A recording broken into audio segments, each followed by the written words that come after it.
Во сабота е задушница, денот кога според народните верувања се случува средба со душите на починатите. Тогаш душите на покојните предци и роднини доаѓаат од оној свет кај своите блиски, барајќи од нив храна, пиелок, затоплување. Ваквата средба со душите на починатите се случува на гробовите, со палење на свеќи, раздавање храна и ритуален оброк заедно со мртвите. Исто така во секоја црква се служи литургија за упокоените.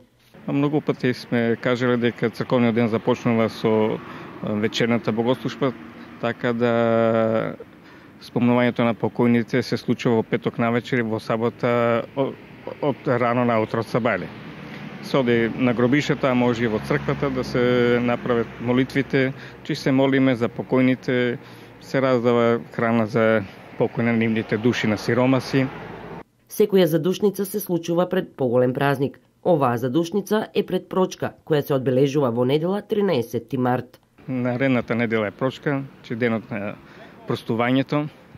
Зошто треба простување? Секако мора да се очистиме, да ги очистиме нашите души, а после и нашите тела со постот. А како ќе се очистиме, тоа ќе го направиме со покаяние, осознавање на своите гревови и осознавање да сме сгрешили према нашите блиски, или пак ако не сме сгрешили, сепак добро е да отидеме да побараме прошка, бидејќи оној што бара прошка секојаш е во добивка.